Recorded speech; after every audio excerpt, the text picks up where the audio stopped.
Laurel, can I ask you a question? Sure. Your photo shows you standing in front of it's a granite cross, isn't it? In a cemetery somewhere. Where is that? It's actually in Crystal Lake, Illinois. I live in a suburb that's about 30 miles from the Wisconsin border. I see. Okay. Love cemeteries. Done some cemetery research work and popular culture kinds of presentations and stuff. So always cemeteries are awesome. Just love looking I around. actually It's always something interesting. I actually speak on cemetery art symbolism all over the Midwest. Yeah. That was what my popular culture association stuff typically was. Stone carvers and cemetery and funerary art, that kind of thing. So very cool. Interesting. I have this a photo of some cemetery art in Randolph County, Indiana. Oh, and we have not been able to identify what in the world it means.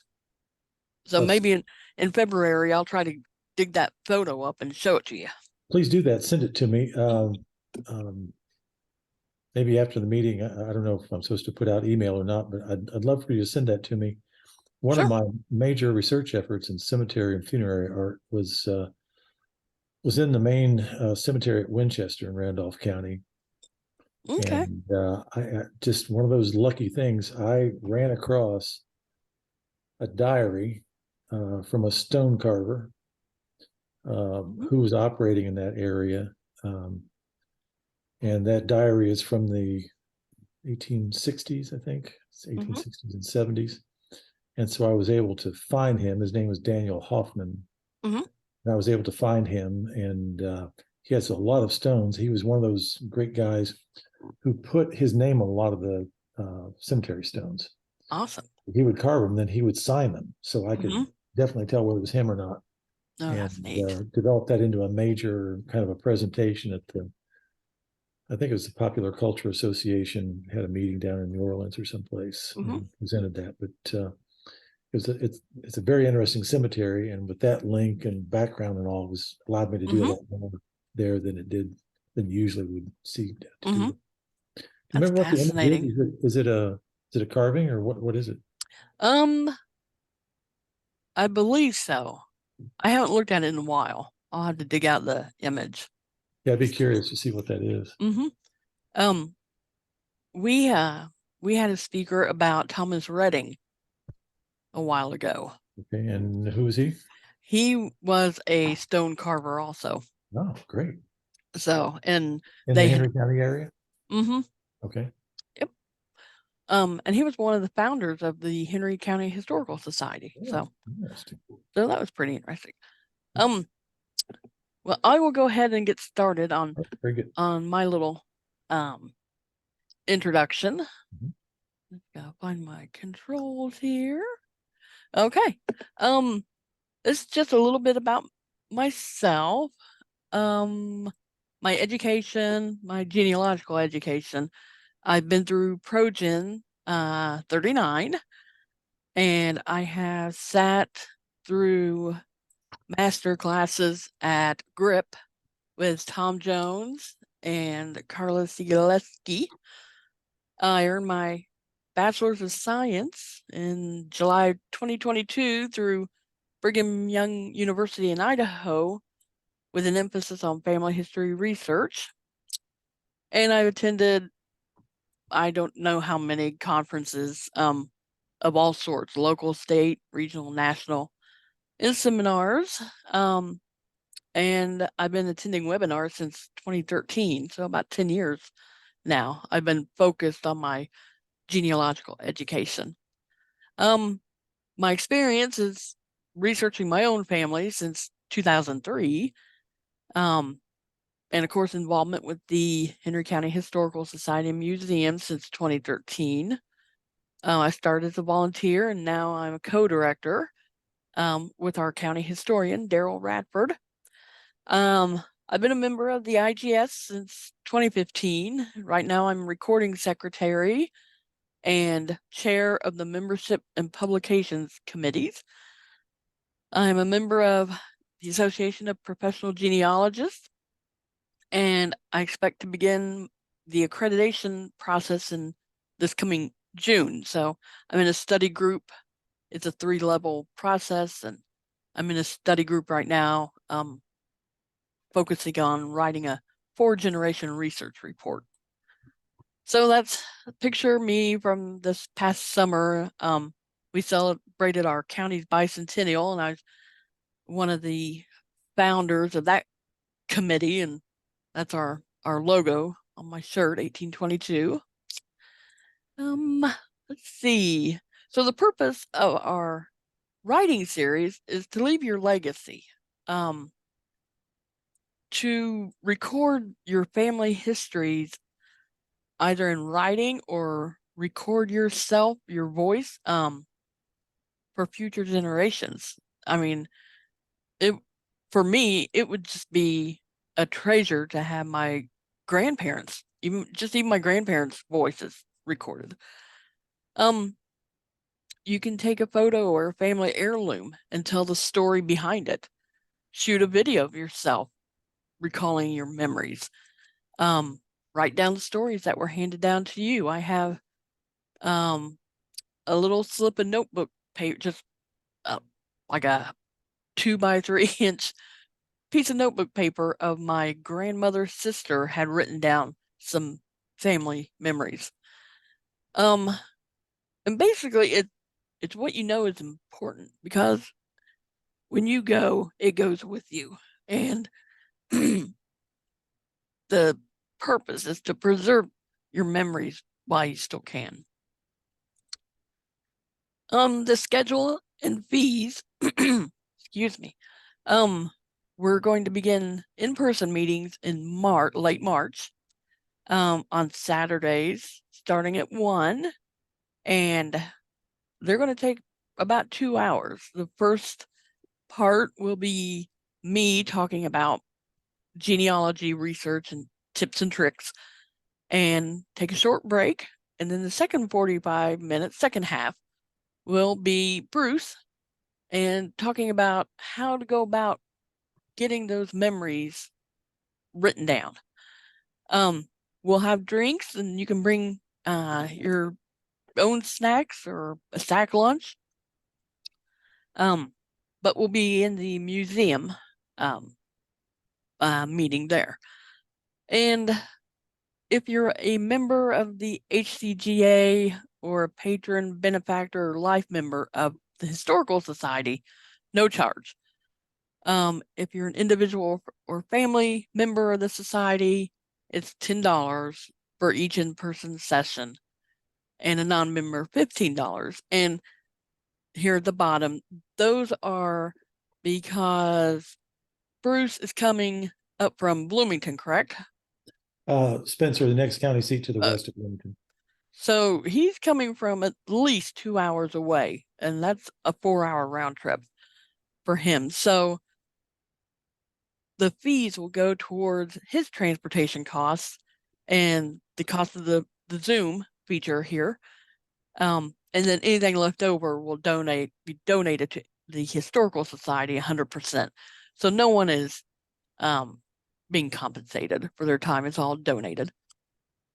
And our schedule is pretty much late Saturdays, Saturdays that fall late in the month.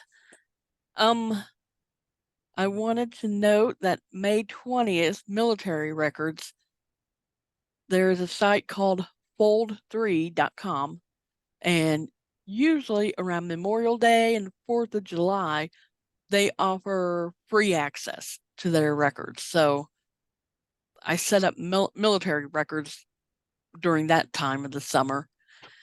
And things like using the Library and Historical Society, I hope to have some guest speakers in from our library, from IGS, and even including some of these other topics. So it won't be me talking all the time. I'm going to try to get some guests to come in. And as we go along, it gets a little more in depth on learning where to find these records, such as wills and probate records. Wills are typically indexed. Probate records you sometimes have to go and dig through the unindexed records. They are digitized, but you have to still go through them page by page as if you're in the courthouse. So preparation, basically, before we get started in March, it would be helpful to be familiar with your computer, whatever you use for word processing and your photo software, how to use a flash drive, how to save to a flash drive or open files from a flash drive, and then go ahead and have an account set up on familysearch.org. It's free, and you can build a family tree on Family Search. And once you start building it, it will start giving you hints to add generations. So I would say at least 3 generations of your family tree. More if you feel comfortable, or less, however you feel. And then optional are the paid subscription database websites such as Ancestry, newspapers.com. Newspaperarchive.com has historic Henry County newspapers up to 1919. And then if you have genealogical software, such as Roots Magic. I use Roots Magic 7. 8 just came out. I haven't updated. But that's just optional. Kay, can I interrupt you a second? Sure. Just right back there, the newspaper archives, is that something that continually gets advanced and released closer and closer to the present day, or where are we on that up to 1919? As far as I can tell, since I've been using newspaperarchive.com, they're stuck at 1919 for Henry County. Just curious. Sorry to interrupt. Thank you. No, that's okay. And then when we get to the newspaper week, or I guess the month we talk about newspapers, there are free sites out there. But I have not found one with Newcastle newspapers, except for our public library, and it's they add a few records every once in a while. So so the first meeting in March, I'm going to talk about census research, and starting in 1850 to 1950. Pre-1850 will come later because it's a little more involved. But the purpose of the U.S. federal census, how censuses help genealogists, the non-population schedules, state censuses, and what happened to the 1890 census. But this page here I took from my files, and let me see here. That is my family in the red circle. I was looking for Mary. So I found Mary and her parents and her siblings. And then even better is just next door, I found Elizabeth, Mary's mother, her father. So there are several generations here. And this is the 1860 census in Washington County, Ohio. And it tells things such as where these people were born, and these little tick marks in this slim column are whether or not they attended school. So I can see Mary and several of her siblings were in school. So that's just one of the census records I have saved in my files. Okay, I see it's a capital D, but I can't see the rest. What is the rest of the name? Is it? They spelled it on this page, Devor, like devour. Devor. Okay. Their name was Devor, Devore. Oh, so that's one of those things. They must have pronounced it like devour, yeah.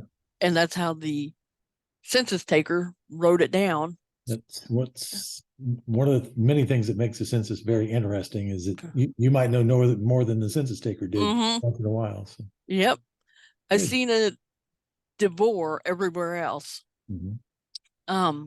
But yep, Elizabeth there says she was born in Maryland, and Israel Massey here was also born in Maryland. And I'm still trying to find his parents, Israel Massey. But it looks like there was 17 years difference. I think the ages are a little off on this census. Of course, that's the other thing. We don't know who gave the information on these families. It's not noted. So it could have been Mary herself or her older sister, and they're just guessing at the ages. So that's one of those I found interesting. Oh, absolutely. They're all interesting. Oh yeah. Census work it's probably one of the easiest things to research, and the most you really get a lot from it. Sure. May I ask another question? So there are two siblings here that are both 15 years old. Is that right? It looks like 16, 15, 14, 13, 10, 13. 8. Okay. I was reading wrong. Yep, So 13. that's every 2 years cycle. I was just wondering. So, yeah. Okay. Very good. Yeah. And what helped me connect to make sure this was Mary, who was, I can't even think which great grandmother she is. Her younger sister, Chrissy, I was able to follow her later in her life and connect back. So it was her unusual name that helped. But these people, oh, go ahead. What year is this again, please? 1860. They wound up all moving to Iowa. And then Mary's daughter and her husband came back to Henry County, Indiana. So they were kind of moving around a lot during Very that interesting time. stuff, isn't it? So that's all I had as far as preparation, introductions. This is how to get in contact with us. And if you have any questions, feel free to, you can ask them now. You can contact me later.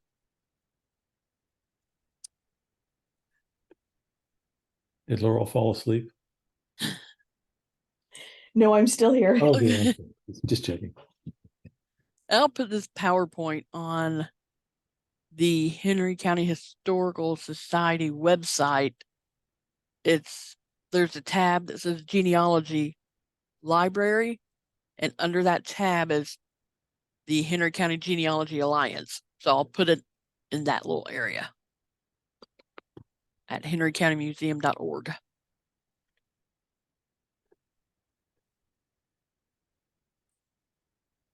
All righty. Everyone went to bigger screens right there. So. Yeah, I took away my screen. Okay. So would you like me to proceed? Do you want a break before we go to the next section, or what do we do? Laurel, would you like to take a break? I'm fine to go on. Okay. I'm good. Okay, thanks. So yeah, Bruce, go ahead. Good.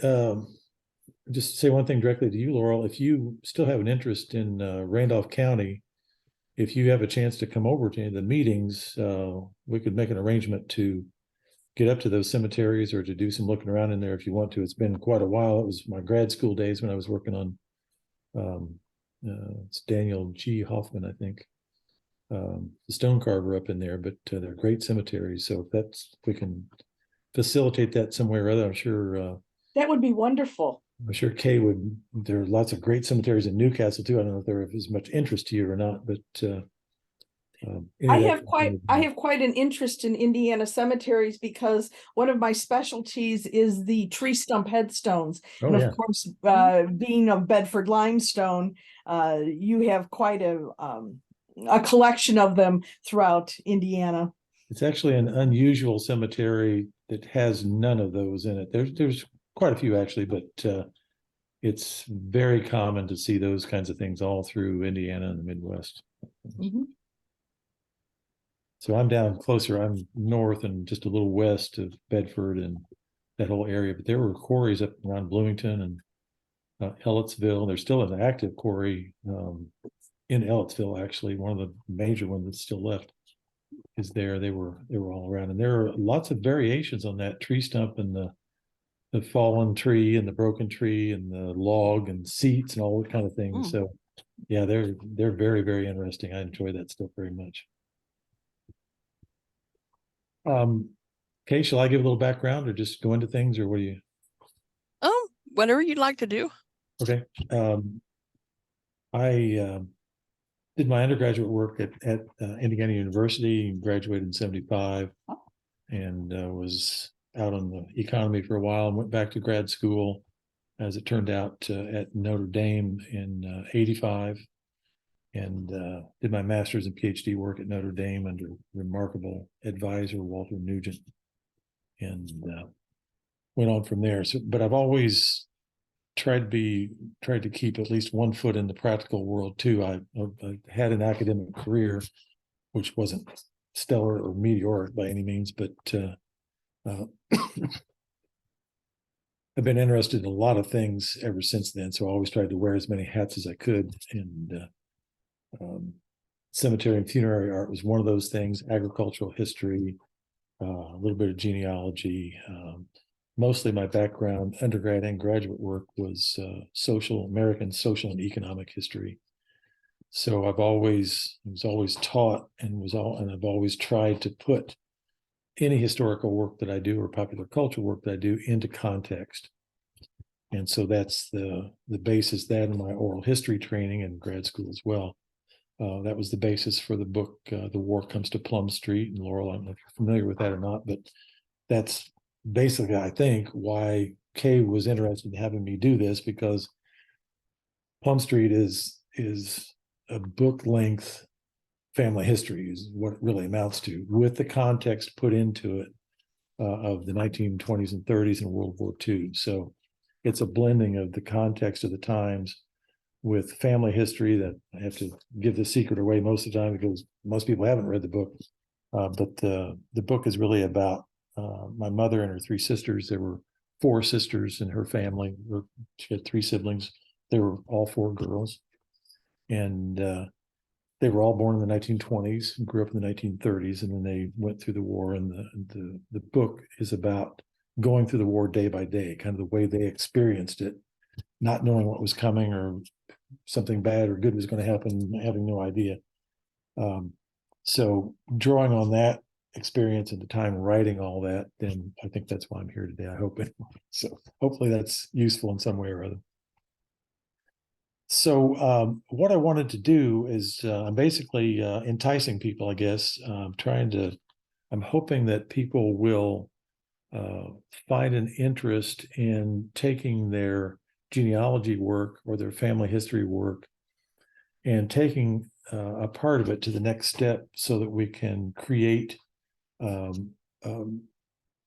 just a short piece of writing. Short length can vary, but to be able to create a snippet or a chapter or a subchapter of your family history as a result of what we're doing in the course of the research work through the workshops.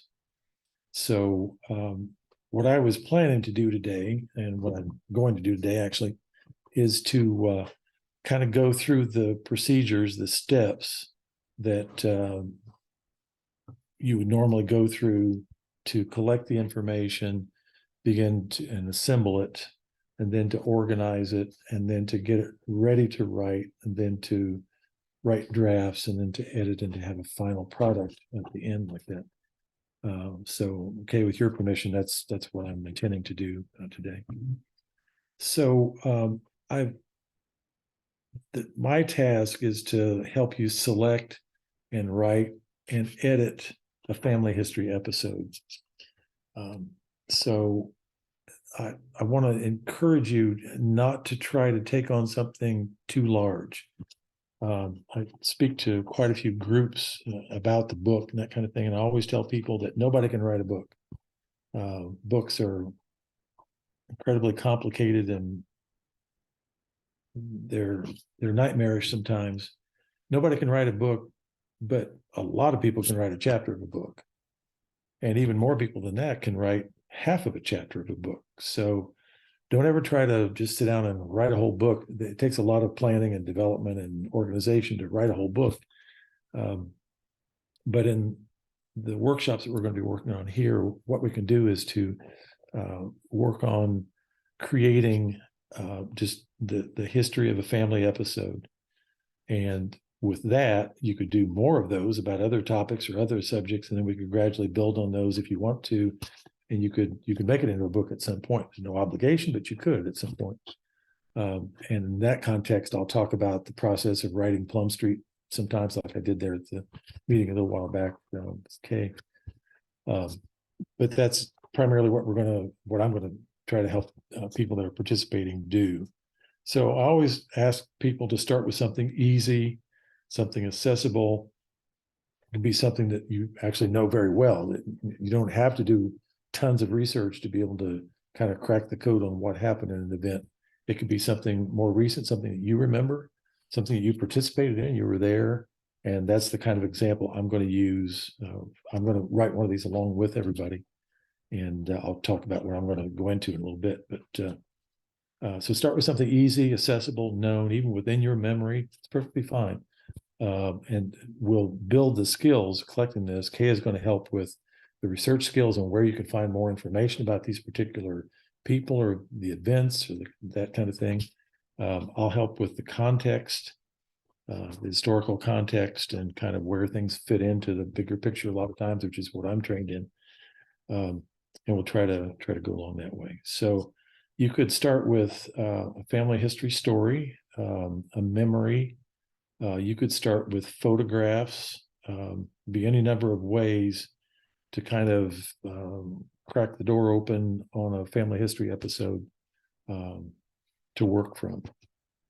So, Laurel, are you interested in doing this kind of? Are you mostly here for the research part of it, or are you interested in doing something, writing it up too? I've actually done a lot of the research, and I would eventually like to put it in some kind of a story form with pictures, so that I could pass them out to the different members of the family. Spread the word. That's very, very important. Of course, Kaye talks about this all the time too. You can't make copies and keep them all yourself. You got to spread them around. So that's good.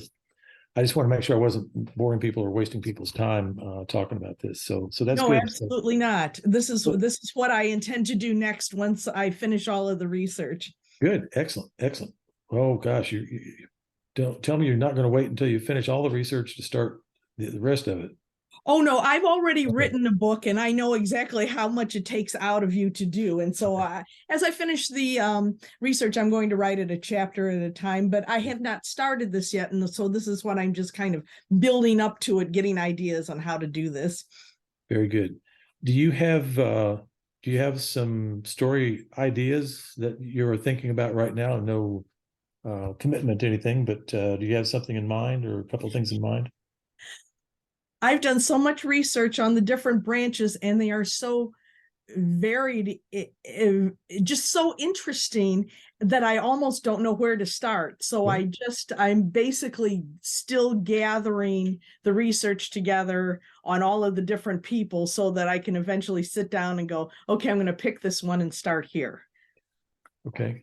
Do you have any thoughts in a kind of a general direction of where you might start? Would it be within somebody like your maternal or paternal side, or somebody more distant than that, or? I'm starting about at the 2 times great grandparent level. Okay. And finding out all of the siblings and writing from there. I think they have a very interesting history. All of them do. Okay. Is there anybody alive who ever laid eyes on either of these grandparents at that level? No, at my 2 times great grandparent level, no. Okay. That's one of the great things about oral history is you can connect with a rather distant past through people who knew people who knew people. So I just was exploring that possibility. Well, both my grandmother and my great aunt were genealogists, and they left me lots of records, and I am continuing with that. Okay. Well, adding to. be thinking about, and please consider a rather narrow and a rather easy area, just to get the practice of this as we go along here through the next meeting and the meetings after that. To kind of think about what you want to do. And I'm going to go into what I'm going to do parallel to what everybody's doing in here also. And maybe that will give you some ideas too. What I'm looking at is a particular memory of mine. I remember this day clearly. It's one of the just warm and fuzzy memories that I have of my grandparents, my dad's side. There's a tie-in. This took place in Newcastle, where I was born. I was the third of three siblings. I was born there in 1952. And so this happened just after a couple of years after we had moved away from Newcastle. We were living over at Richmond by that time. But what I'm going to look at here is what I call the blizzard. And it's the blizzard. There was a storm that came through Newcastle at the end of February 1961. And it so happened that we made a trip over to my grandparents that day. And I have loved blizzards and storms ever since. So there was an earlier, quite a notable storm through Indiana in 1957, but I don't have any real memories of that. Very vague memories, but it's really too early for me to remember much from there. But 1961, I remember very clearly. And so I've done some research and I have some articles and stuff, including one that was written by Daryl Radford.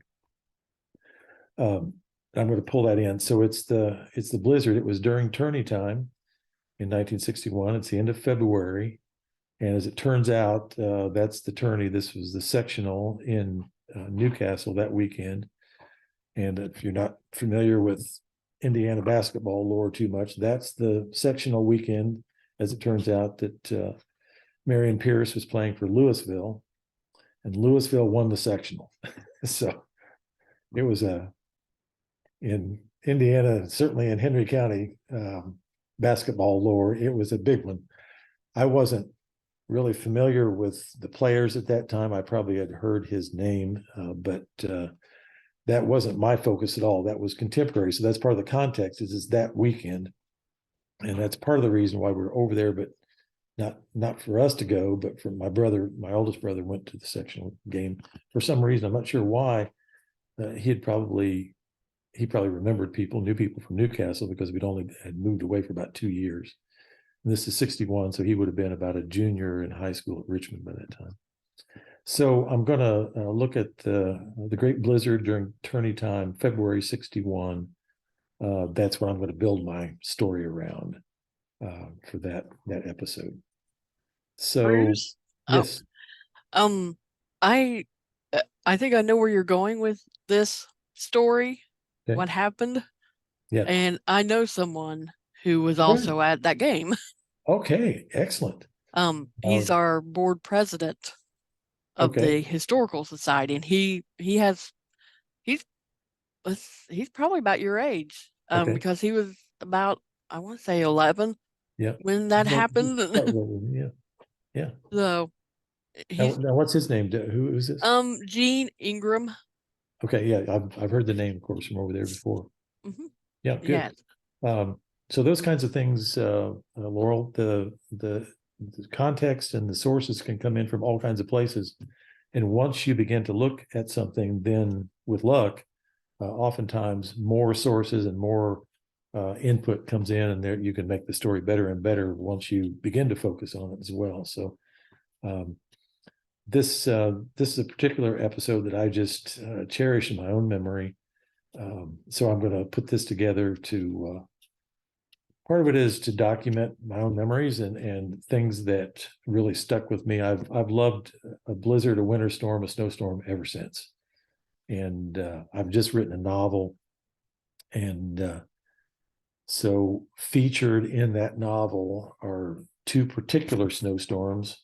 It's it's a novel, it's fictional, it's set in Minnesota, but it's I had to pull those things in there because there's nothing like a good blizzard.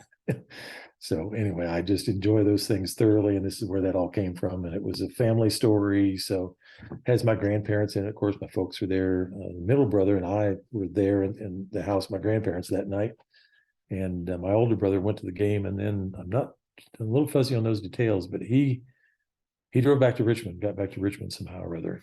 I'm not sure exactly how that happened. And he has passed on now. My middle brother and I are still living, but anyway, that's kind of the general story.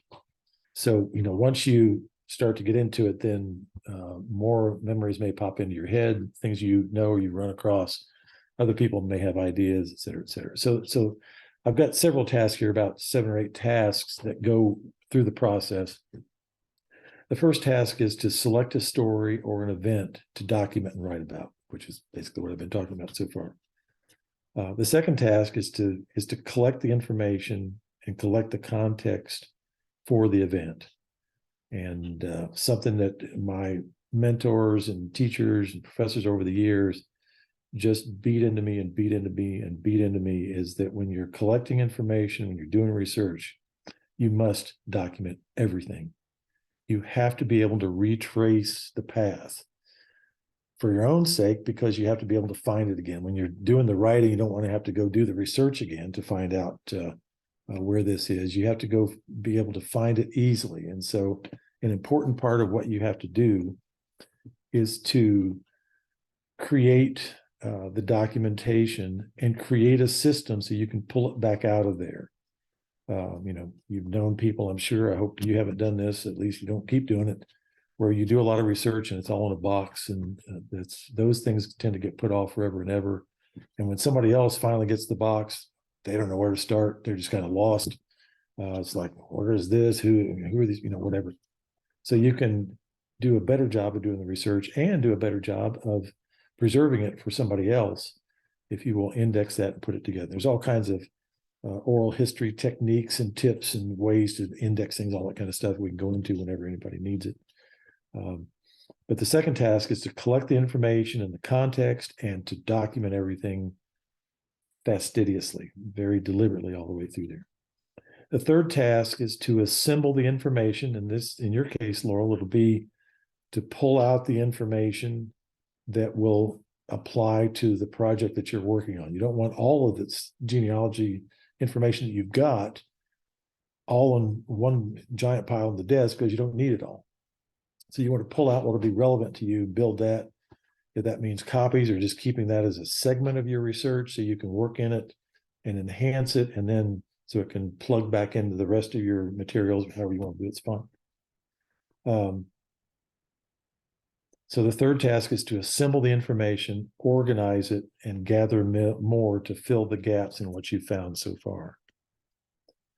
When you've got it gathered and assembled and organized, then you can begin to outline the story. That is, you have to think about what it is you're going to say about the events or the people or the thing that you're working on.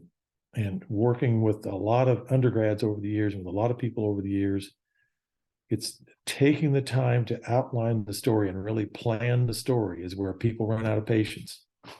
They don't want to do the planning. They don't want to do the outline. It's all in their heads. They know it, and they do know it. But the trouble with skipping this or not doing the outlining section well enough is that because what's in your head is so voluminous, and because our heads think what I call in a linear kind of fashion. So we think of something and that reminds us of something else, and that reminds us of something else, and that reminds us of something else. We end up what I call barking off into the distance. And we follow these routes and these paths and these areas, which are interesting. But we have to do better organizing and outlining, because we can't transfer what's in our heads to the potential reader. And because of that, we have to organize what we're doing so that when the reader encounters what we're doing, it makes sense to the reader, not just to us. We already know it. We don't have to explain it to us. We've already been through it. But we're preparing it for somebody later on, somebody that's not us. And eventually for somebody that's not going to have us around to explain it to them. So the outlining and the organization of the outline is really critical and often takes as much or more time even than the research. The research typically takes most of the time, but if you'll spend plenty of time on the outlining and the creating the story, the structure of the story, not the whole story, but the structure of the story, then later on that will make the writing easier and easier as you get into it. If you have something that's well organized and well planned, at least in the topics and kind of the general sequence you want to follow in the chapters or in the sections of the things that you're doing, then when you sit down to write, you know what to do. And if you're writing along sometime and you find yourself thinking, oh, how did I get onto this? What am I doing here? You have your outline to go back to bring you back. It's just like lecturing or doing a public speech. You have your speech notes in front of you. So if you decide to become a little extemporaneous and you go barking out there into the distance, you can say, yes, where was I? You have your notes, look right down at your notes. Yes. And then you can come back to it. You can go right on to it. The idea is not to ever distract your reader or lead them out into the woods and then abandon them. That's where you need proofreaders, and you need a lot of work on this outline to work on that. So the fourth task is outlining the story without filling in the details. The fifth task, this is still part of outlining, is to critique the outline and make sure the storyline is strong and to revise the outline. So you really ought to have proofreaders and outside people look at the outline with this fresh perspective. I'd be happy to look into this stuff if you'd like me to. I'm sure Kaye would also. And to be able to really critique the outline and to polish the outline before you're writing the details. You have all the details in your head and in your research stack. Critique the outline, make sure that the story outline is strong, and then that is what you write from. The polished, revised outline, which is, you can see before getting lost in the swamp, you can see that is the sequence of information and ideas that really gives you the narrative that you want to give to the reader. And if you don't plan that outlining section first, if you just start to kind of chomp off into the distance there, some people can do that. I've never met any of them. There are people like Stephen King, probably, who can sit down and novels come out the end of their fingers. I don't know anybody like that. Maybe you're one of them, and I bless you if you are, but I'm not one of them. So we need this organization to keep us in the context and to keep us on task when we're writing, so that we can see when we go off task and we can see how to get back on task, to make the writing itself easier. I tell students all the time, the research and the organization is what takes the time. The writing, if it's well researched and well outlined and well structured, the writing is relatively easy. People don't often believe me, but it truly is, because the thinking work is so much is done. You can simply use the outline as a prompt to tell you what to write about in this paragraph or this chapter or whatever. If you can get to the point where you can have an outline, have the topic sentence for each paragraph in a paper, believe me, that's easier. You already, then like 95% of the work is done. All you have to do is just fill in the data that goes with that structure. So the more of that you can do, the better it is. So that's the fifth task, critiquing the outline and making sure the storyline is strong and revising the outline. So the sixth task is to actually write the first draft of the story.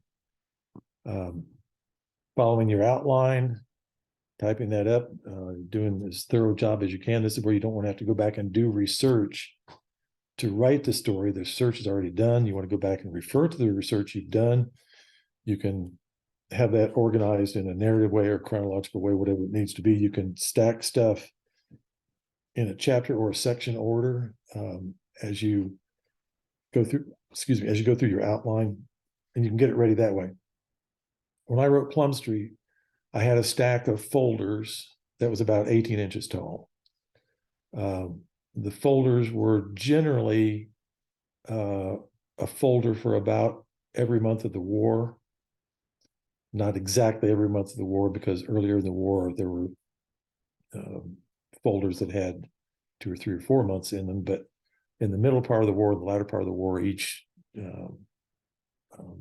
month was a folder, and then there are folders before the war with other research and a little bit for after the war, not very much. And those folders had I'd done a lot of oral history interviews, so I had the indexes for the interviews in there where they belonged.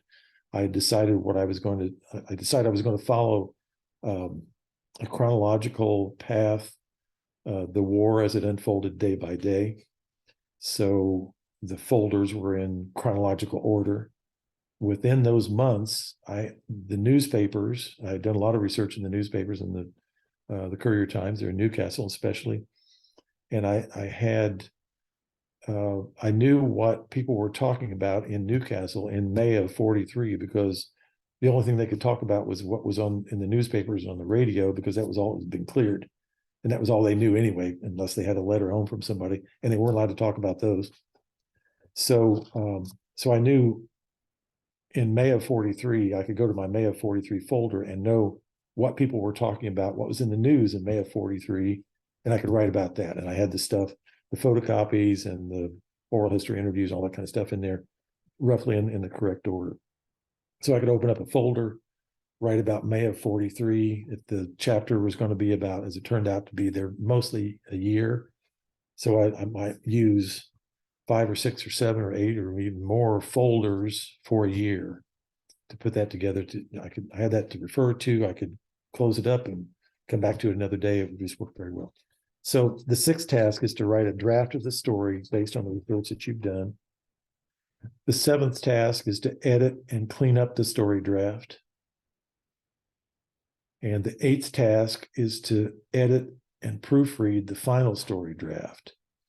So there's tweaking, there are additions and deletions and all kinds of things. As you go through the process, one of the most important things in school, as you well know, is to have a good proofreader. And the finest proofreader ever is an old grizzled English teacher who doesn't care about your feelings. Those are the best ones. They'll find everything and they don't care whether you're sorry about it or not. And that's what you want. In my opinion, the worst kind of proofreader is somebody who's very thorough, but won't point out your errors. They won't tell you what they don't like about it. So when I give talks about Plum Street, especially, and I ask people, please, I'd be glad to have your comments, especially negative ones or things you don't like or things that we're missing. That's what I need to know, because I put everything in there I thought ought to be in there. But that doesn't mean that everything that you need, that you, the reader, is in there. Is in there. So, Bruce, can I mention something real quickly? I didn't mention it in my introduction, but before I came to the Historical Society, I worked 19 years as a certified medical transcriptionist at the local hospital. That makes my head hurt just to think about that. I love to proofread. Okay, well, I love to type. I love to proofread. Laurel, you have a brutal proofreader on hand right here, believe me. And where she lets off, I'll fill in the gaps there, because my proofreading beginnings and all came from one of the 2 greatest professors I ever worked with. It was sophomore year at IU, and it's Charles Yelovich. And oh my word, he was brutal. And it's just, everything had to be perfect. All of the footnotes had to be perfect. Wow. Your documentation had to be flawless. You couldn't have, if you had a quote, when we critiqued each other's papers, we had to go look up all the quotes. If there was anything like a comma that was missing or something like that, you were just going to get burned down. That's all there was to it. You could not have that. He was just a razor. He was wonderful. And he was vastly knowledgeable. He's a tremendous guy, but oh man, it was brutal. And so he sounds like my idol. Exactly. Yeah. So find a good proofreader. I'm sure Kaye will help. I will, of course, help if you wish me to. And you want to make sure when somebody's proofreading, and when you're proofreading for somebody else, that you have to find everything, and you cannot spare anybody's feelings, because you're a proofreader. Your job is to find what's wrong with it. Now, I get into trouble once in a while because I always say those things before I proofread somebody else's stuff. They don't always understand it the same way I do. So if I'm proofreading, my job is to find everything. And I believe in marking up hard copies and asking questions and those kinds of things as I go through it, because I'm reading it, especially the first time. I'm reading it the way you expect somebody to read it. Mm-hmm. And we put out a bicentennial booklet for Henry County, this day in history, and Daryl wrote it, and I proofread it. And I mean, I'm finding things like double semicolons or an extra space, and or something where I'd have to ask a question, like, do you really mean it to say this? Or well, I've always used Word, and so Word is great for proofreading, because if you want to go through and find all the double spaces, you just put search for double space and hit the button. It'll show you everyone's in. Yep. It's amazing. So, word processors and computers just make editing just a breeze. When I did an undergrad thesis, and did that on a Selectric, Oh my. first electric typewriter I ever used. I'd always used manual typewriters before that. Did it on a Selectric. You had to type out all the footnotes. The footnotes had to be all done, typed out on separate sheets. And you had to gauge where down on the page you're going to put it, because you had to type the footnotes in. Oh, that sounds like a nightmare. If you're off by one line, you throw the page down, you have to type the page over. Oh yeah. Oh yeah. Yeah, that's the good old days, all right. I love to brag about that kind of stuff. It's not nearly as bad. I'll just tell you one more story, Laurel, if you don't mind. My advisor, my undergraduate advisor, and my graduate advisor ended up being Walter Nugent, who's just a tremendous figure, passed away about a year ago now, 2 years ago. He did his graduate work at the University of Chicago, and he finishes his PhD in 1961. And at that time, the person who checked all the dissertations to see if and did the proofreading to make sure that they were formatted correctly and that the footnotes are all right, guess who it was that did the checking of the dissertations? It was Kate Turabian herself. Oh my God. Oh my God. Nobody will ever top that story. His dissertation had to go through and be checked by Kate Turabian herself. Wow. And of course, she wrote the book on Handbook of Dissertations, Theses, and Papers, whatever it is. The Turabian style. She wrote the book. She was the book. I never will forget when he told us that story the first time. I just thought, oh dear. Oh my. Go ahead, hurt me as bad as you want, because I know it's not nearly as bad as that was. So. Oh goodness. So anyway, we take that very seriously, and it's to improve the product. We're not trying to be mean about anything, but it's to, if you honestly and openly critique a manuscript, then you put in there all the things that occur to you, and there's no harm or foul intended. And the person that you're proofreading for is free to reject anything you say. They don't have to do it. There are all kinds of things that were mentioned, were marked up on Plum Street when I was writing it. I accepted a lot of them, but I didn't accept all of them. The same way with the novel just came out. There were critiques on that from all kinds of people. Some things I changed, some things I didn't, because I want them left that way. So that's the other side of it, is you want somebody who will be brutally thorough in their proofreading, and then you decide whether that helps you or not, and whether you want to use it or not. That's entirely up to you. So no obligation either way. So the 8th task is to edit and proofread the final story draft, whatever length that is. So there's lots of looking at and thinking about and correcting and leaving and all that kind of stuff. But I'm just always amazed. Anytime I work with a manuscript, especially in my own, I mean, you write through there very carefully, and you don't put mistakes in it on purpose. Oh my God, people, after things have been proofread 4 times, there's still find stuff in it. The novel, gosh, I don't know how many times I've sent that to all kinds of people to read and consider and proofread and critique. And I just flipped sections open every once in a while and just read to it.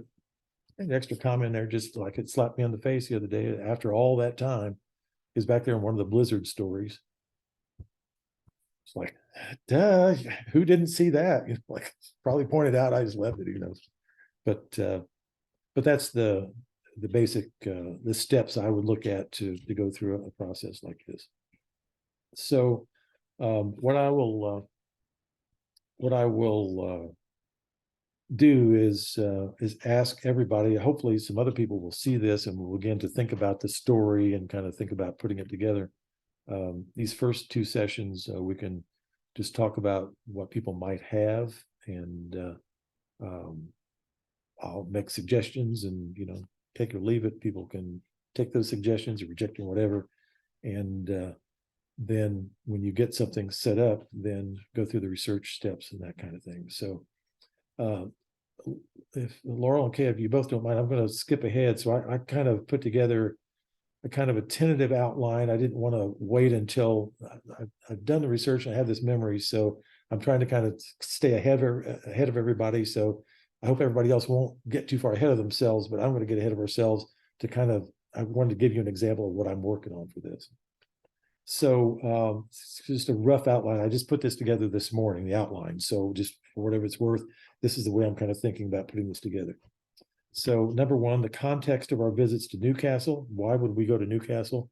So I don't plop the reader down in the middle of a story that they have no idea why I'm writing this. Two, why go that weekend of February 27th, 61? Number three, the trip to Newcastle that Saturday morning. We went over on a Saturday morning. Number four, the supper and staying that night. We went and stayed at my grandparents', stayed that night. The details of that. So part of that is staying. I'll probably separate some of these things a bit more. Staying the night, that was one of the really memorable parts in it. Number four is supper and staying the night. Number five is Sunday morning. What we did Sunday morning. We got to go out after the blizzard had blown through. Of course, it's a farm, so we have to take care of the livestock, the animals, all that kind of stuff. That's just, I just get all warm and fuzzy just thinking about those things.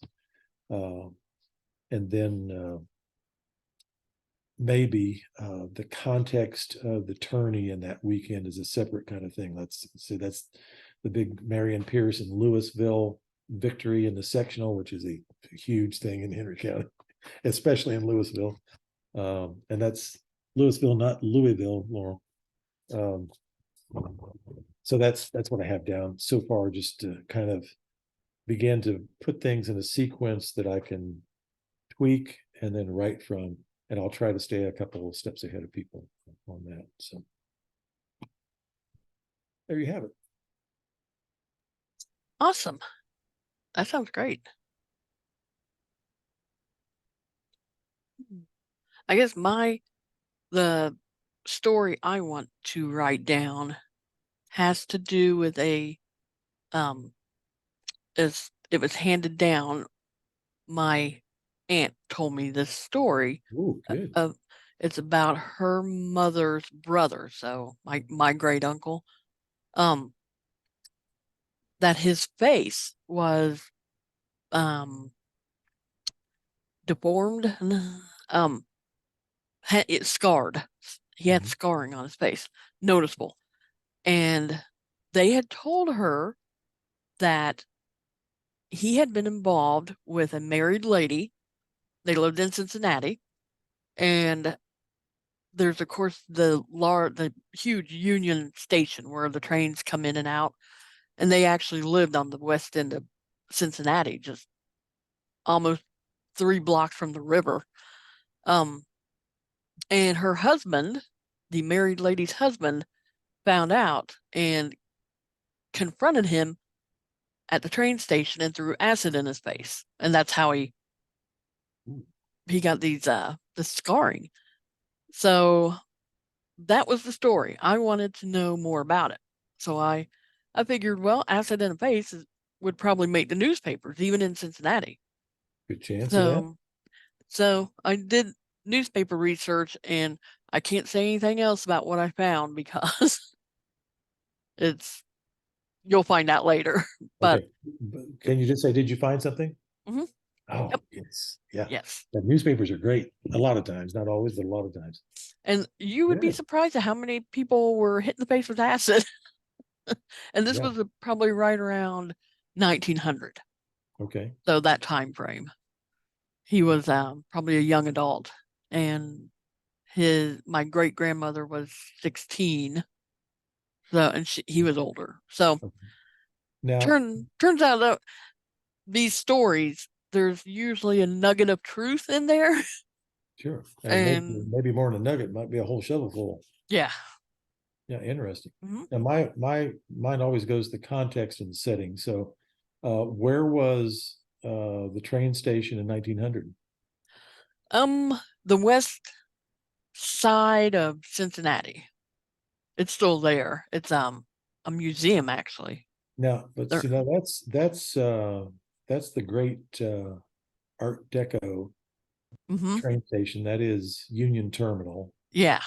But that wouldn't be as far back as 1900, would it? I think it was there. All the trains.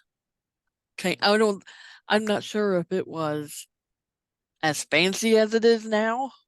Well, yeah, that's a remarkable station. If you ever get to Mm-hmm. go there, and it's a pretty cool museum too, actually. Mm-hmm.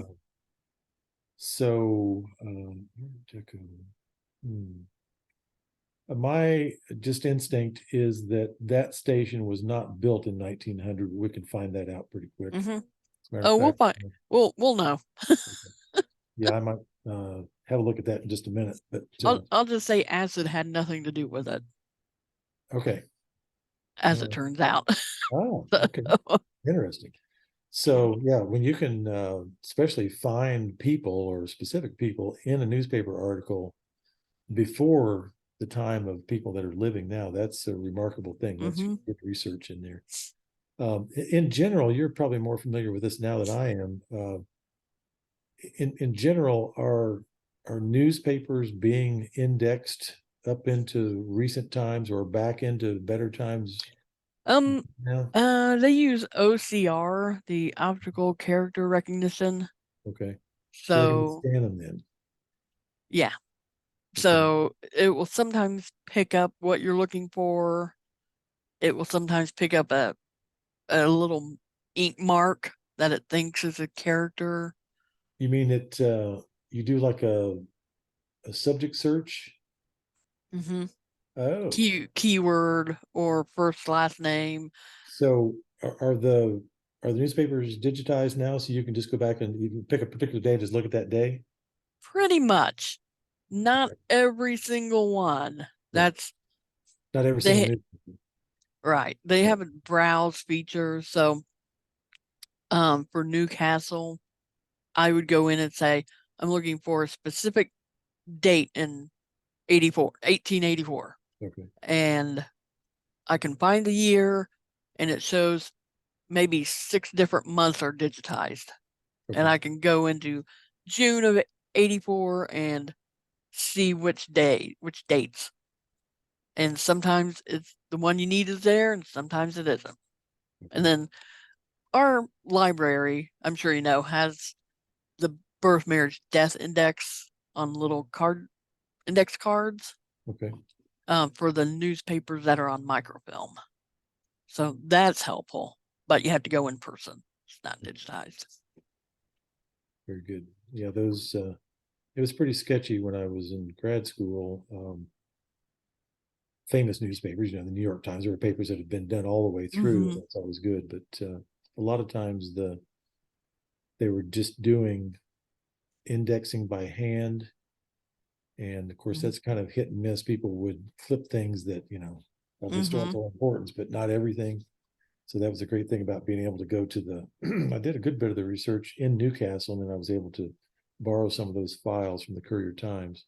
I did all those on microfilm, which I prefer over microfiche any day. But, so I spent a lot of time in front of reels and readers, reading stuff, copying things, that kind of stuff. the readers are much more easier to use nowadays, and you can take a flash drive, and if you find a page you need, you can save it to your flash drive. Oh, nice. Sometimes you can print it out. Newcastle's library, the printer wasn't hooked up correctly, so I always took a flash drive. And nice. Yeah, I spent a lot of dimes on photocopies out of those machines. oh, I bet. So anyway. Well, Laura, we're just sitting here. We can go on for hours. Have we? At least I can. I don't know about Kaye, but are there questions, or should we just hush for a while? Do you want to? Are there things you'd like to say? No, not particularly. This has been very interesting. Very interesting. I do have one story that I found in other than a newspaper. Of course, I said that my grandmother and her sister-in-law, my great aunt, were very into genealogy. And so they were always telling stories that I was listening to as a young child. And I knew that my one of my 2 times great-grandfathers was a friend of Abraham Lincoln's. And that he had, Lincoln had carried my grandfather's surveying chains at one time. And they became very good friends. And I could prove this because there's correspondences in between them. They were both into politics. My 2 times great-grandfather was a lot older. And so he, the young Lincoln who was rising in politics, contacted him. So I do have letters. But the original story of why he carried his chains, I just couldn't figure it out, or when it happened, or in what context.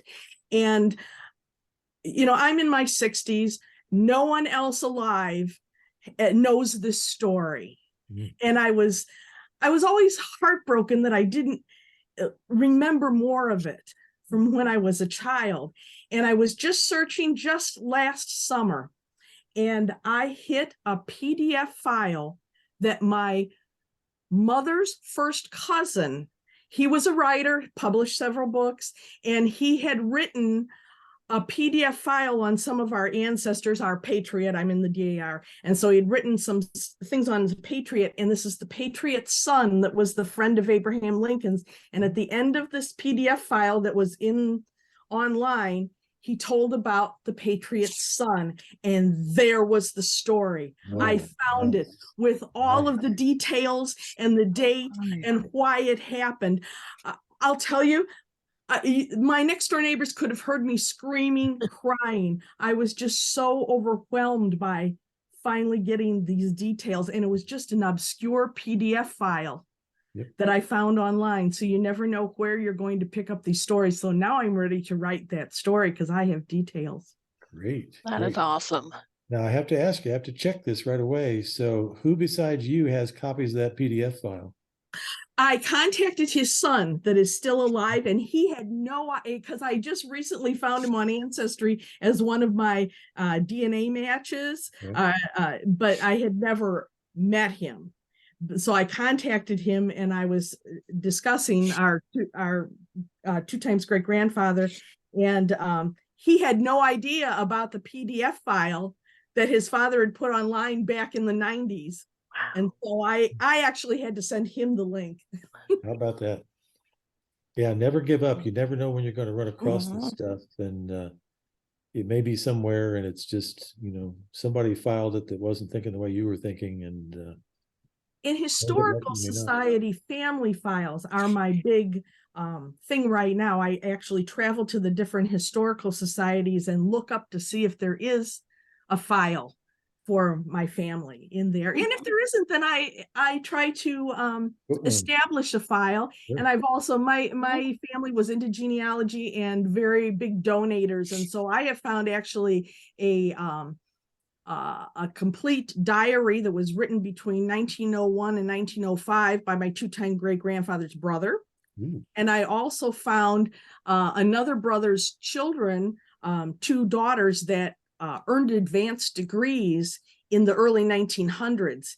And Tippecanoe Historical has an entire collection of letters that these two women wrote home during their time during college. And I just actually this morning, as I was waiting for the Zoom session to open, I'm actually transcribing all those letters. I transcribed the entire diary and I handed it back to White County Historical, all transcribed on both printed out and PDF in a flash drive. So they have both digital copy. And now I'm doing the letters for Tippecanoe, and I'm going to hand back a flash drive and hard copy to them to put along with the file of letters. Excellent. Well, that's great. Yep. Keep making those copies and spreading them around. That's what I intend to do, because I don't know, my son's interested, but my daughter isn't. And I don't know how many more. I want to put it out there so that people that didn't get this information passed to them, they have an outlet in order to find it. Mm-hmm.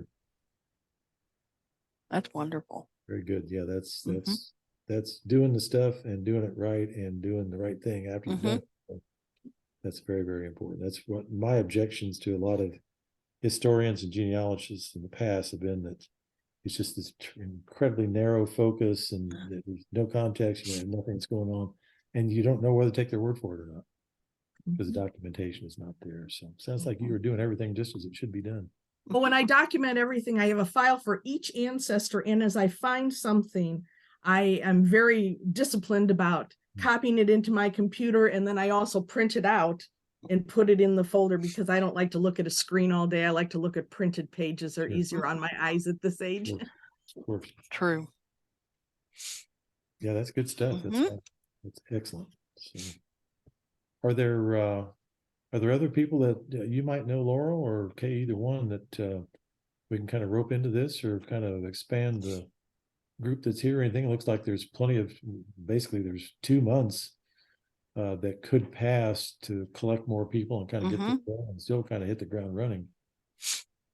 I know of 2 people that are interested. I don't know if they'll be able to attend the meetings. That's fine. They might have to watch later. Yeah.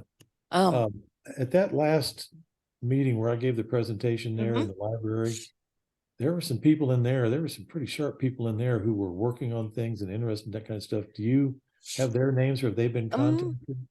I will check with Crystal at the library and see if she has names of the people who attended. Because there would be some real good prospects of people who are doing research or like well into it. And I would hope, might benefit some from kind of putting it into story form, kind of going that next stage. So I've got a couple of people down here I'll mention. I didn't think about, I just thought this was like Henry County folks, and I was going to be from a distance for a while. So Laurel's kind of broken the ceiling on that. So I'll see what we can do to get some more folks in on that from my end too. Sounds good. Okay. Are you going to tape and put on YouTube the sessions that come after, like March through the end of the year? Because I won't be able to make it in person. I sure will. I think what I'm going to do is the Henry County Historical Society has a YouTube channel. It's kind of brand new. I'm going to do a YouTube live when we have our in-person sessions, and then that will record it for posterity.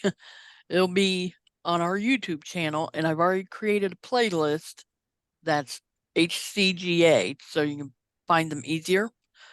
And then I will upload my PowerPoints as PDFs to go along with it. In case you need, those are basically links for people for research purposes. Thank you. So Kay, is it a YouTube channel? And if I got on, my wife has YouTube, so I could get on there. I'm so not YouTube, but I'm thinking Facebook. So if I go to YouTube, what do I type in to get to this? HCGA? Let's see, you type in the YouTube address, youtube.com, and then /@, and then the name of our channel is Henry County Museum, all one word. Okay. So it's youtube.com/@Henry County Museum, all one word. Okay, I'll try that. You'll hear me whining. If I can't do it, I'll ask you some more. So. Okay. Crying. It took me a while to figure that one out. We have 3 videos up right now. 2 are oral history videos. Okay. And it's that youtube.com/ and then you put the @ and the name of the channel. And that's how that's the easiest way I can figure out how to get people there. I've been trying to add the link to our website, and for some reason it's not allowing me to. I can put our Facebook page link. I'm the technical person at the museum too. So like the website back end person. So well, then you know not to ask me for any help. So that's good. We do have this one gentleman, he works in IT at the hospital. He comes in and records the oral histories and some of our presentations. So he has all that equipment. And then I'm the one who handles the website and the Facebook and the YouTube. Daryl puts up posts about this day in history on Facebook every day. Okay. But then I put up things like about these meetings or like a fundraising campaign that I started. So I kind of do that. And then I handle membership and visiting with patrons who come in, and we have a lot of family history files at our society. My office is in a genealogy library. I love it. It's a dream job. Great. Sounds good. You suppose Laurel is asleep by now? No, I'm still here. Okay. Just checking. Well, that sounds great. What remains for us today, dear leader? This will process once we close it down, and once it's processed, I can put it out on our website. Okay. And then I can share links on Facebook. We really don't do Twitter or Instagram because I just can't handle all the social media channels. So we stick with Facebook and the newspaper. Daryl retired from the newspaper, but he still kind of freelances. And he actually had COVID the last couple weeks. I think I heard that actually. So he has an article that he's going to put in the newspaper, and I had him mention the writing series. Okay. So I haven't seen it come out yet though.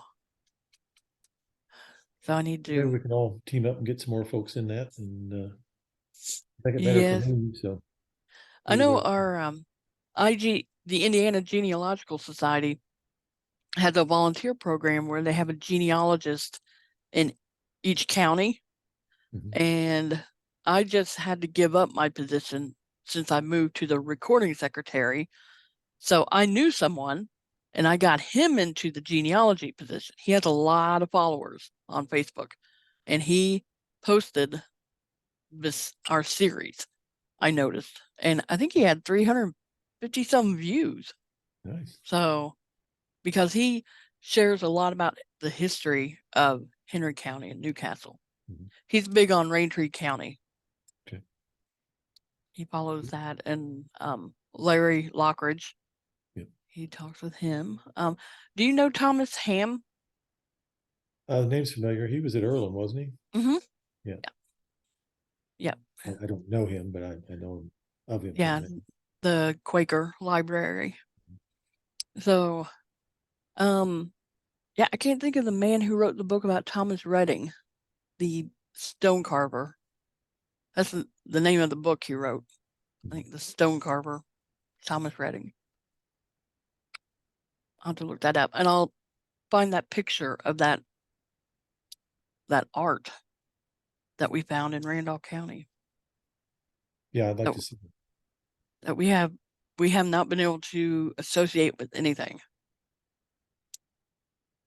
I'm just checking that book real quick here.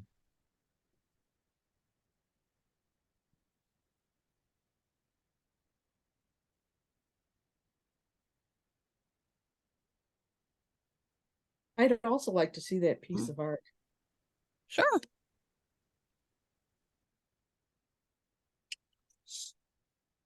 Is this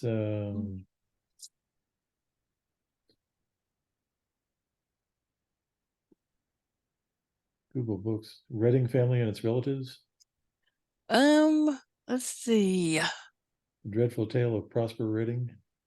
No, Eight generations of the Redding family. You might try spelling his last name with 1 D instead of 2. Yeah.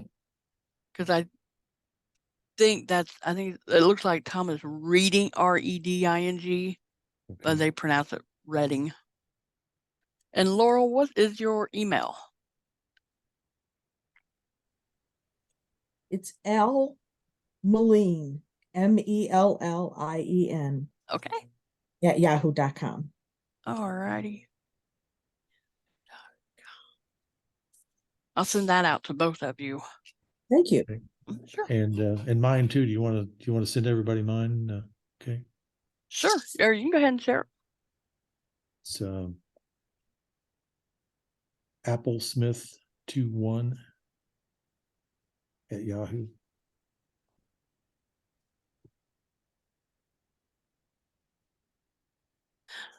All righty.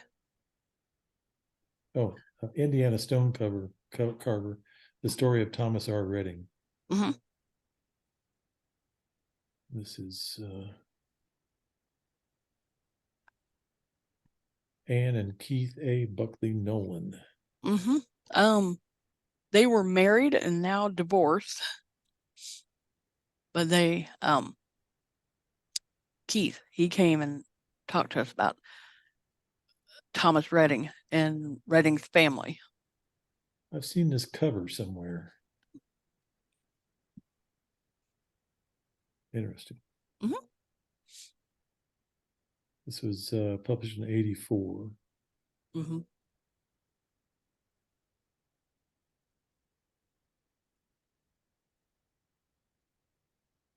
Interesting. Well, let's see. Here we are back on the screen. So, Right.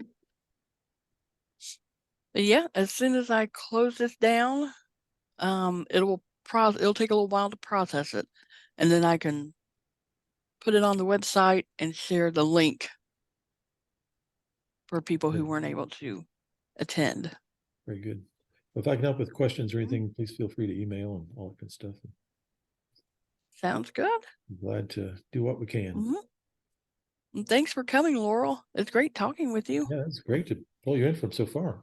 Mm-hmm. You're welcome. It's been very interesting. Thank you. You're getting me motivated to finally get writing. It's just stop researching. Well, that's yeah. There was a couple of things. My advisor, once I was well into the dissertation, and the more you dig into stuff, the more you find. And so one day I was saying, gosh, I just keep finding all this stuff. I was getting really close to the end of writing and all this. And he said, well, eventually you just have to decide. You just have to say to yourself, I'm just not going to put any more into it than there is in it right now. That's all that's going to go into this one. Some more I have to go into the next one sometime. Mm-hmm. So that's literally true, of course. I find I keep getting pulled off into different branches of my family. Like I'll be really researching one person, and then all of a sudden a relative will contact me and say, so and so died and I was in their attic and I have all these things, and then I jump over to that person. And so then I'm off on this person for a while, I think. And that's my problem, is I need to focus on one person, but then I jump as the information or the travel avails itself. Well, that's good. If your research is well organized, just put that folder aside, back in where it goes, and you work on something else. And when you're ready to go back to the other, you just pull it out and you're right where you left off. That's what I do. That's it. You got it well organized. It sounds to me like.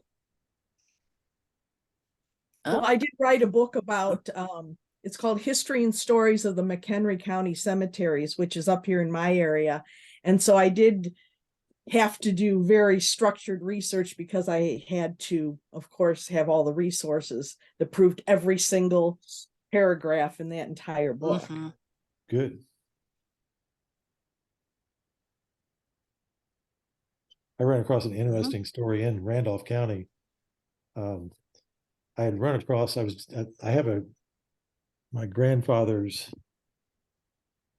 father was a stone carver in Clinton County, Kentucky. And so I was able to have family show me where all those were. And he carved a lot of our own family stones down in through there. And so I was interested in that kind of thing. And I began to just wander around cemeteries. And at that time I was up in Winchester, and I started to see this Hoffman guy's name on the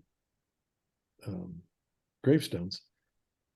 And so I started to go out into smaller cemeteries out in the county, and here and there and yonder. And one day I was out in a very small cemetery out southeast of Winchester somewhere, and I came across a gravestone that had this carved on it. It just said, "The foot of David Fudge." And I got to looking around. I finally found him in the county history.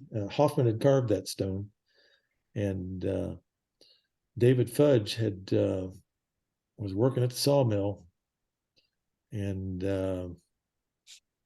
he lost his foot. He just didn't want it thrown away. He wanted to be able to, reunite it at some point, I guess.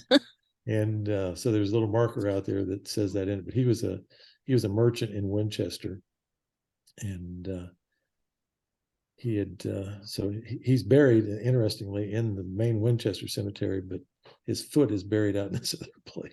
So interesting. Just that kind of one foot in the grave. Yeah.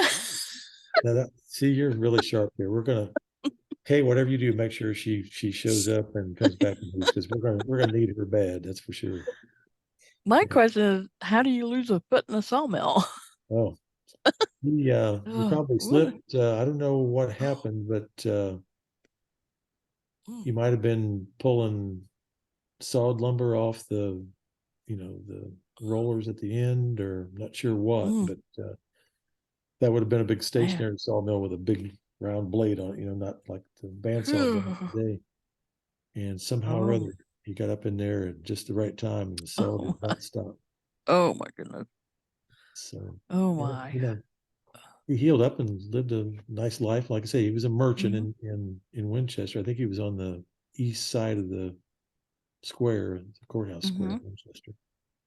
But the one thing I would like to say about stone carvers is I have found that the carver's name is usually way down below the epitaph itself, and many times underneath the ground, as several inches of soil have accumulated through the years. And if you dig down just a little bit, about maybe 1 or 2, 3 inches, sometimes you can find the stone carver's name. True enough. Buried. And on the backs and all those kinds of places sometimes too. So Hoffman carved his name a lot, which made it easier. Of course, you could go through and you could, after a while, you kind of learn what his stones looked like, and you could go find them that way. But he's a very interesting character, and to have that other context and to have a diary from him, that was just pure luck. I ran across that, and that made him extra interesting. But he was very interesting. He's a hand carver. So, early on, the earliest stones, he's mostly carving in marble, which is relatively easy, and some limestone, but not all that much, mostly marble. But in the course of his carving career, of course, the cemeteries and starting in the 1870s, sometimes a little earlier, a little bit later, somewhere in there, and then more and more after that. By the time you get to 1900, 1905, almost everything being carved in there is granite. And he continued carving in hand carving in granite. You can certainly tell the difference on those. But the interesting thing is his gravestone was machine carved. He didn't carve his own by hand, at least.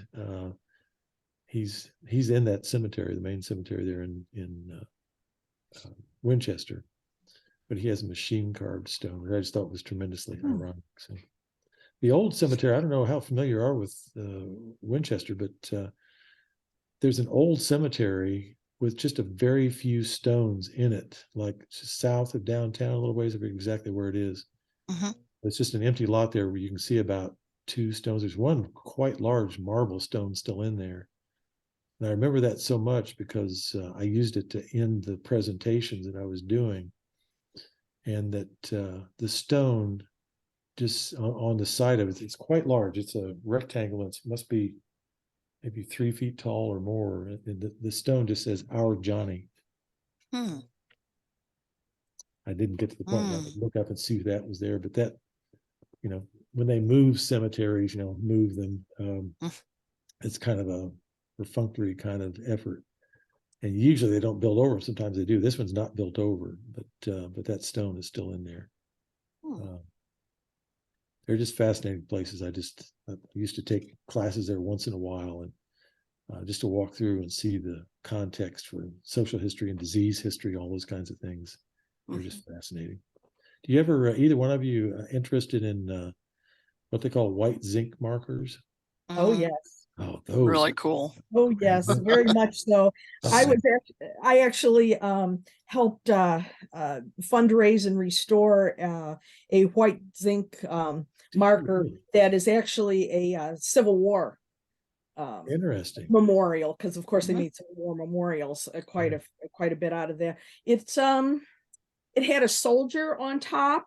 It was right in that cemetery, actually, where my picture is taken, and the zinc markers with the soldier on top tend to fall backwards on the right heel because of the soldier at rest stance, the way it is. Interesting. And so many of them are falling backwards, including ours in Crystal Lake. And so we actually had to take it down from the memorial, decommission it.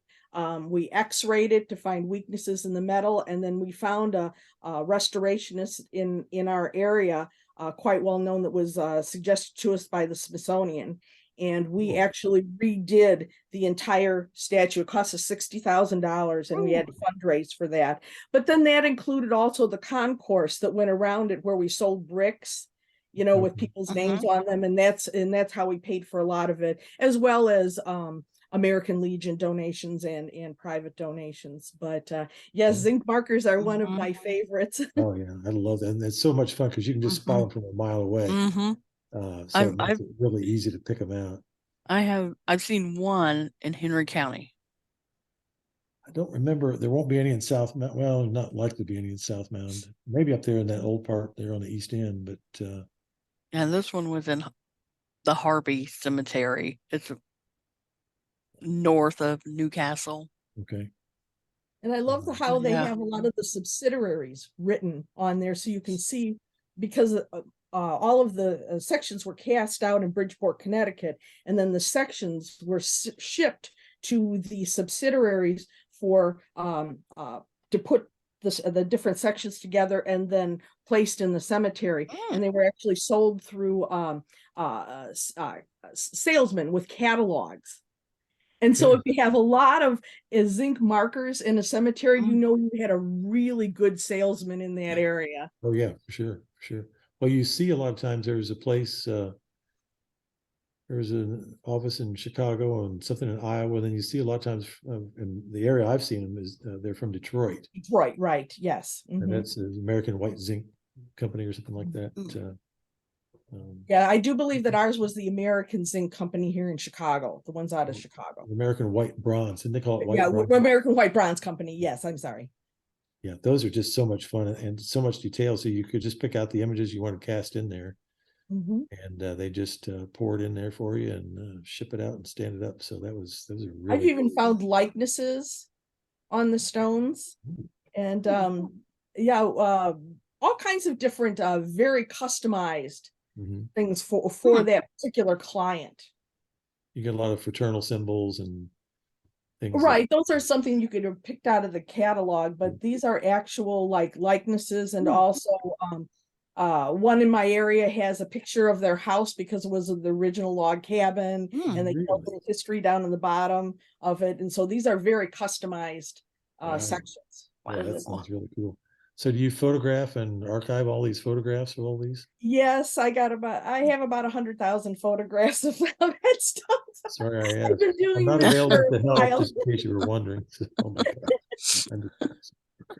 But now I've kind of put that section to bed. I do still speak on the topic, but I'm more into genealogy now. I've kind of switched now that I'm retired. I have a little local connection if everybody still has time. You know, the memorials for the First World War. I won't be able to. I'll have to look up his name here right now. The memorial you see with the doughboy is carrying the rifle and he's got his hand up like holding a ball. Forget his name now, but he's buried here in Spencer. He was from Spencer. I don't know how to pronounce it. It starts with a V. Yeah. Try to pronounce it. V as in Victor. Yeah, V. Bisquini. Yeah, something or other. That's the guy. I guess his main office was in Cincinnati. He's originally from Spencer, and he's buried in the main cemetery in Spencer also. So, in the historical society there in Spencer, they've got a lot of. There were all kinds of sizes, little statues, and probably for salesmen, that kind of thing, of that statue, and so you just never know when you run across these really interesting things. And was it? I just can't stand. I'm gonna look this up. So it's. Are you aware of the controversy over our doughboy statue? The one that was out at Memorial Park. Yes, that I heard about that a little while back, and is it moved? Is it somewhere else now? It got moved, didn't it? They moved it. Well, give us all the dirt on that. It was just in a place that was not easily accessible. It was kind of you could see it from the highway, right? And it was kind of woodsy, and that's how the sculptor, that's how he wanted it to be portrayed. So a few years ago, this hullabaloo came up about how people couldn't get up there to see it, so they wanted to move it to a more accessible place. And they were getting ready to open a veterans museum in the Memorial Park, and so they moved it to right outside the Veterans Museum. And there are flags of all the military units, and they sold bricks. But basically they had him restored because it had been there for about 100 years. And after the restoration, they surreptitiously moved him to his new place. And a group called the American War Mothers actually raised the funds to have him placed in that spot in Memorial Park in honor of the World War I soldiers that didn't come home. And so, yes, there are still Facebook posts about move the doughboy back. And this was probably 5 years ago, at least. Yeah. Well, a small town, almost anything will do for a little controversy now and then, won't it? So now he's out of the woods. He's in a concrete parking lot. He's outside the Veterans Museum. You can see him up close now. Yeah. Is that up there above the pond? The auditorium building. Okay. It's in the lower level. Yeah. So his name was E.M. Viquesney, Viquesney. The spirit of the American doughboy. That's our guy. Anyway, it's good stuff. Well, this has been delightful. Are we do we want to wrap up? Or are there other things that we need to do? Or Laurel's just way too nice to say, gosh, would you mind if I just shut this off and got out of here? No, I'm enjoying this. Well, we certainly have lots of things in common, don't we? There's lots of common interests there. I'm just thrilled that, when I was doing my cemetery stuff, I would go to the American Culture Association and Popular Culture Association meetings. They were often together. And of course, there was plenty of interest there, kind of a narrow interest, but interest nonetheless. And haven't had much to do with it since then. But I just, gosh, cemeteries are so interesting. Just always found those well worthwhile. In Plum Street, I even referenced it. Of course, I ran across the lady who was killed in World War II off the coast of Africa. Little book down off the shelf now, but she has a little oval ceramic disc on her memorial marker up in Mount Summit Cemetery, up at Mount Summit, up north of Newcastle. And I noticed that picture, going in cemeteries with my grandfather and all that kind of thing for years. And I'd gone up to see who that was and never really made the connection or anything. It says on there what unit she was with and where she was lost. But then when I got into Plum Street, I was able to include her story in the Plum Street story because she was lost from Henry County, of course. And so that kind of paid off later on. But just no end of interesting stories have been there. So true. In every cemetery almost. Well, we'll have to organize some kind of great cemetery tour. I still wouldn't mind doing a cemetery tour for figures from Plum Street, buried all over the county, of course. To the place both my mom and my dad are gone now, and they're both up in Mount Summit. And my dad's folks, of course, they're also in the book. They're pictured in the book. They're up at Mount Summit. Then my mom's folks are pictured in the book, and they're in South Mound. All those kind of places. There are memorials and burial places for a lot of people that were lost in World War II, Glen Cowan, and people that I had some association with or knew of as part of the book research and all that kind of thing. So a lot of them didn't come back after they were lost overseas. They stayed overseas, but a lot of those though have, a lot of them came back, but then after the war, but then some of those that didn't then have memorial markers and all here, like the WAC that was lost off the coast of Africa.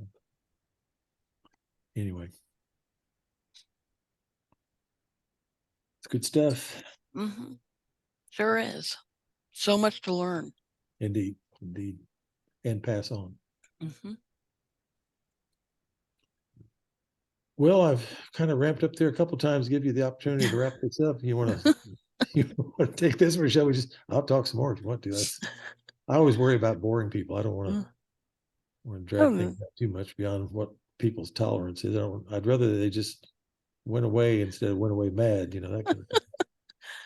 It's been very fascinating. This has been great. Yeah. I have to actually run out to the Veterans Museum before they close at 4. Let's see, Laurel, are you on Central Time? Yes, I am. Okay. Because it's 3 here. Because I'm in DAR also, and we are collecting Sarah Winston Henry. Okay. I mean Kaswahi Trail here in Illinois. Okay. We're collecting caps so that we can purchase so are we. Are you going through Green Tree Plastics? Yes, I do believe that's where they're. Okay. Well, I have to go pick up caps because people drop them off at the Veterans Museum. We want to have a couple benches made because the little Veterans Museum overlooks this lake. And I just saw on Facebook where you can have red, white, and blue benches made. I think there's a little extra cost with colors, but so I have to go pick up, I guess they have another load of caps for us. And I have to take those and put those with the rest. I think we've collected probably, I'd say 100 or so pounds of caps, plastic caps. These are like just plastic cap bottles off of water bottles and stuff like that. Yep. I'll go 8 through inches, 8 inches circumference or smaller. No metal, no paper, cardboard. So yeah, that's we a little town here in Henry County, Kennard, they had been collecting caps for 3 years, and then someone made the benches, so they didn't need their caps, and they donated all their caps to us, and it was a pickup truck bed full of caps. So, now, do I they mean, make they're the benches out of the caps? Are they plastic? Is it recycled polyethylene? plastic. I'm sorry. Is it polyethylene? Possibly. It's the place is down in Evansville, Green Tree Plastics, and at one point the original owners were going to retire, and they thought they were going to have to shut down the business, but they found buyers who took over and are keeping the program in place. So you register your nonprofit group, and you have to do some cleaning and sorting and weighing and transport them down there. But You just melt them up and make them into what you need, huh? Mhm. I'll start saving Yep. them. I go through a lot of it. I love to recycle, so I'll Sure, start pulling those sure, out. I'll take them.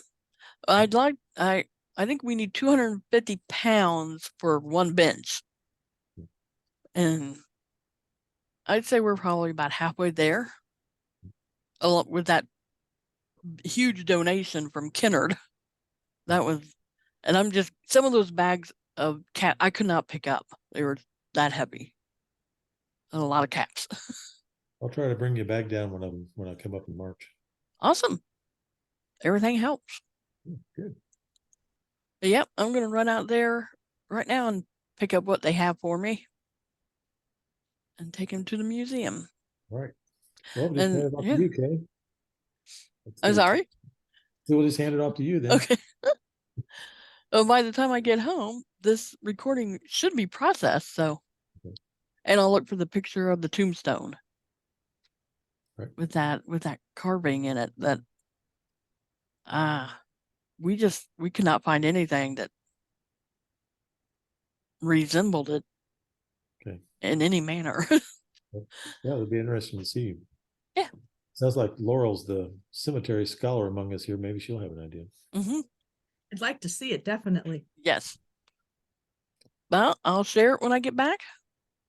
I think the ones that are hard to distinguish sometimes are the fraternal orders and the secret societies. They all have their own little symbols. And that could be. Really, you have to look up. That could be. Someone else took the picture and sent it to me. So, and I can't remember they took the picture with the name on it or just the symbol. So I'm thinking it's just the symbol and no name, because if I had the name, I could look into the person. See what we can do with that. Yeah, send that along. Let's see what we can discover. That'll be fun. Sounds good. Got some homework. Yeah, for sure. Well, it's been great talking with you both about writing and genealogy. I'm always looking for ways to improve my writing. So this is great. This goes along great. And a lot of my research I have not written up. So okay. I need to get on that.